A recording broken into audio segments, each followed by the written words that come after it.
दोस्तों, कल तुमने मुद्राओं की एक झलक देखी थी। आज समय है उन्हें गहराई से जानने का। हर मुद्रा केवल एक जेस्चर नहीं, वो 5 तत्वों का संवाद है। ज्ञान मुद्रा, आकाश मुद्रा, पृथ्वी मुद्रा, वरुण मुद्रा और अग्नि मुद्रा। हर उंगली ध्यान में एक तत्व को जागृत करती है, एक ऊर्जा को संतुलित करती है। जब ये तत्व एक सुर में गूंजते हैं तो मन स्थिर होता है और आत्मा प्रकाश बन जाती है। पूरी वीडियो देखने के लिए हमारे एक्सक्लूसिव स्पिरिचुअल कंटेंट को देखें, जहां हर मुद्रा, हर तत्व को विस्तार से समझाया गया है। सिर्फ 49 रुपए महीने में अपनी साधना को एक नई गहराई दो, क्योंकि ध्यान केवल बैठना नहीं, वो अपने भीतर ब्रह्मांड को जगाना है। ऐसे और गहरे ध्यान रहस्यों को जानने के लिए अभी सब्सक्राइब जरूर करें। आज का ऋग्वेदा लेसन डे 1। ये मंत्र वेदों का पहला मंत्र है, अग्नि सूक्त। ओम अग्निमीळे पुरोहितम यज्ञस्य देवम ऋत्विजम होतरम रत्नधातमम। अर्थ, मैं उस अग्नि की स्तुति करता हूं जो ज्ञान, शक्ति और प्रकाश का स्रोत है। वेद कहते हैं हर इंसान के अंदर एक अंतर अग्नि होती है। यही अग्नि हमारे संकल्प को जन्म देती है, हमारे डर को जलाती है और हमारी जीवन ऊर्जा को दिशा देती है।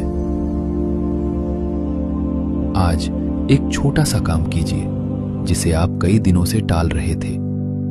वही काम आपके अंतर की अग्नि को जागृत कर देगा। कल ऋग्वेद का एक और गहरा रहस्य डेली वैदिक विजडम के लिए फॉलो जरूर करें। Rigveda daily lesson day 2। आज हम बात करेंगे उस देवता की जो दिखाई नहीं देते पर हर पल हमारे भीतर बहते रहते हैं, वायुदेव। मंत्र, वायव्या हि दर्शते मेध्यो भूतस्य वेदसः। अर्थ, हे वायु, आप पवित्र हैं और आप ही वो शक्ति हैं जो इस ब्रह्मांड के हर जीव में जीवोवीन की धड़कन जगाती है।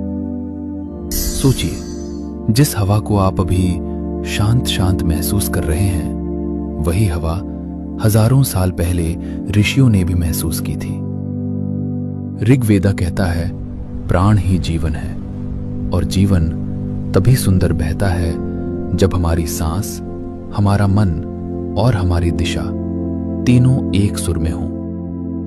अगर प्राण अशांत, तो आज मैं आपको पतंजलि द्वारा बताई गई 9 गुप्त बाधाएं बताने वाला हूं जो आपकी ध्यान यात्रा को रोक देती हैं। कई लोग पूछते हैं, मैं ध्यान करना चाहता हूं पर अंदर ही अंदर कुछ रोक देता है, क्यों?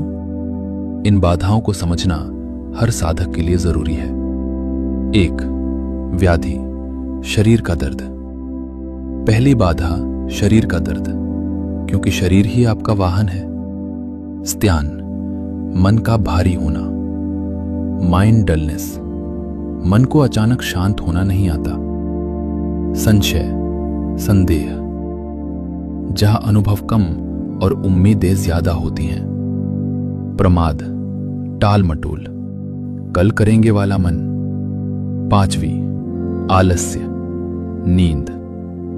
5वीं, नींद, क्योंकि नर्वस सिस्टम रेस्ट मोड में चला जाता है। ज्यादातर लोग ध्यान शुरू करते हैं पर 30 सेकंड बाद ही हार मान लेते हैं। क्यों? क्योंकि उनके दिमाग की नॉइज, उनके अंदर की रेस्टलेसनेस उन्हें शांत होने ही नहीं देती। और शायद तुम्हारे साथ भी यही होता है। इसलिए मैं लाया हूं एक ऐसी मेडिटेशन साउंड्स प्लेलिस्ट जो सिर्फ बैकग्राउंड म्यूजिक नहीं है। ये तुम्हारे मन को धीरे धीरे उसी जगह ले जाती है जहां साइलेंस खुद बोलने लगता है। अगर तुम मेडिटेशन शुरू कर रहे हो या हर बार बीच में टूट जाते हो, तो ये प्लेलिस्ट तुम्हारी यात्रा आसान करेगी। और हाँ, एक बात जो शायद तुम्हें सुननी चाहिए, ये पूरी 15 मिनट की मेडिटेशन साउंड प्लेलिस्ट हमने अपने सब्सक्राइबर्स के लिए बिल्कुल फ्री रखी है, क्योंकि ध्यान की ये जर्नी अकेले नहीं चलती और हम चाहते हैं कि तुम्हारे हर कदम पर तुम्हें सपोर्ट मिले। ये एक वाइब्रेशन है जो तुम्हारे शरीर से धीरे धीरे शिवाय। ओम नमः शिवाय। हर हर भोले नमः शिवाय।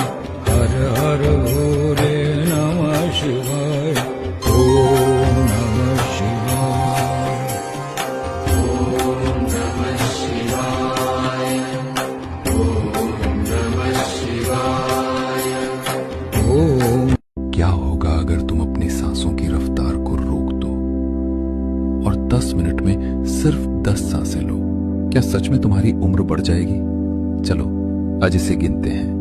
एक आम इंसान 1 मिनट में करीब 15 सांसें लेता है, यानी दिन में लगभग 21,600 सांसें। औसतन जीवन काल करीब 80 साल। अब अगर तुम सिर्फ 1 सांस प्रति मिनट लेते हो, यानी दिन में सिर्फ 1440 सांसें, तो तुम अपनी सांसें 15 गुना धीरे खर्च कर रहे हो।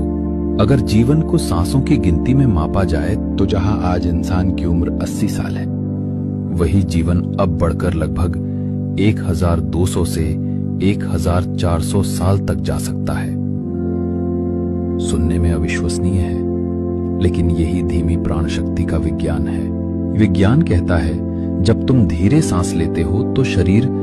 क्या तुम जानते हो, संतान सिर्फ शरीर से नहीं ऊर्जा से जन्म लेती है, और जब स्त्री पुरुष दोनों ब्रह्मचर्य का पालन करते हैं तब जन्म लेती है दिव्य संतान। सोचो, क्या यही था राम और कृष्ण जैसे अवतारों के जन्म का रहस्य? ऋषि मुनि कहते थे वीर्य और ओजस का मिलन ही दिव्यता को जन्म देता है। साधारण संभोग से पैदा होती है साधारण संतति, लेकिन जब माता पिता अपनी ऊर्जा को महीनों तक संयमित करते हैं, जब उनका मन, शरीर और आत्मा शुद्ध हो जाते हैं, तब गर्भ में उतरती है एक असाधारण आत्मा। यही कारण है कि प्राचीन काल में गर्भाधान संस्कार सबसे बड़ा संस्कार माना जाता था। राम और कृष्ण का जन्म कोई संयोग नहीं था, वह था उनके माता पिता के संयम, साधना और दिव्य ब्रह्मचर्य का परिणाम। आज विज्ञान भी कहता है बच्चे का डीएनए सिर्फ जीन्स से नहीं बल्कि उस समय की ऊर्जा और मानसिक अवस्था से भी प्रभावित होता है। तो सोचो, अगर माता पिता शुद्ध, संयमी और ब्रह्मचर्य में हो तो कैसी आत्मा जन्म लेगी? आग साधारण या दिव्य? अगर तुम मानते हो कि आने वाली पीढ़ी को